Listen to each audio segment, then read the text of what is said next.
কৃষ্ণ কৃষ্ণ কৃষ্ণ হরে হরে হরে রাম রাম রাম হরে হরে। তো হরে কৃষ্ণ, আমি চলে এলাম আজকে একটা ব্লগ নিয়ে। তো আজকে আমি একটা ভালো জিনিস দেখাবো। সেটা হচ্ছে আমার হাজব্যান্ড এখন অফিস থেকে এসে আসার সময় বাজার করে নিয়ে এসছে। তো বাজার করে কী কী নিয়ে এসছে সেটা দেখাচ্ছি আমি। এটা হচ্ছে মোজা, এটা থোর, সরি এটা থোর। আর এটা হচ্ছে আম। আর এটা হচ্ছে গোবিন্দভোগ চাল। তো এটা এখন ফুলগুলোকে মানে কাটতে হবে। ফুলগুলোকে আমি করে কাটছি, সেটাই আমি দেখাবো। ফুলগুলোকে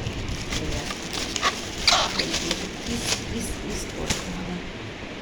চপিং বোর্ড নিয়েছি একটা, চপিং বোর্ডে এবারে উপরে ছাড়া ফুলগুলোকে ছাড়াচ্ছি।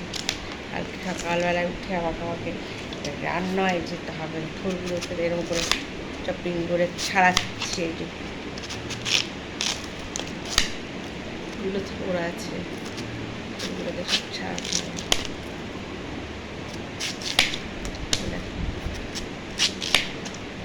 ছোট ছাড়িয়ে ছাড়িয়ে এই গাগুলো এরকম এরকম করে ছুলতে হয়।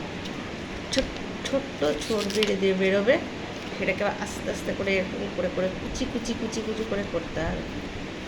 ভালো থোরটা বেশ ভালো, বেশ নরম, একদম ভীষণ নরম থোরটা।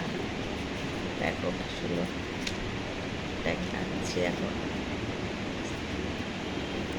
এরকম করে গাগুলোকে ছাড়িয়ে নিতে হবে।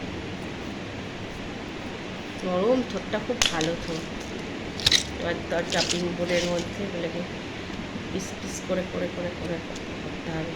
আর এর মধ্যে এত আঁশ আছে, আঁশগুলোতে মানে এরকম করে ছাড়াতে হবে। আবার এটাকে এই যে এত আঁশ বেরোবে। এবার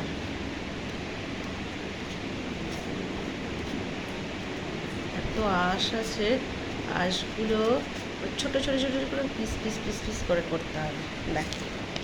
দেখাচ্ছি। তারপরে হয়ে গেল। এবারে এটাকে এরকম আঁশ বেরোবে, কাটতে হবে চপিং বোর্ডে। এবারে চপিং বোর্ড নিয়ে নিয়েছি, ছোটো ছোটো ছোটো ছোটো করে তাড়াতাড়ি হয়ে যায়। এই যে চপিং বোর্ডে সরু সরু সরু সরু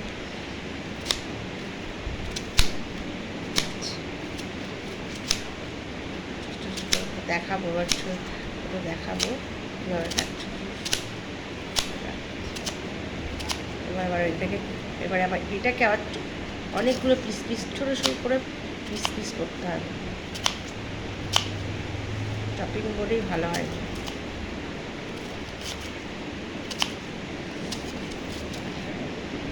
তারপরে এটাকে কী করতে হবে বলো তো, সারা নুন আর হলুদ মেখে রেখে দিতে হবে। রেখে দিলে বেশি একটু নরম হয়ে যায়।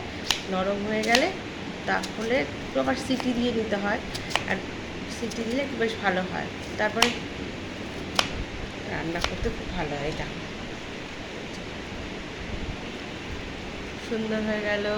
এবারে এগুলোকে আবার ছোটো ছোটো করে করে নিতে হবে। এই আঁশগুলো এরকম করে ছাড়িয়ে নিতে হবে।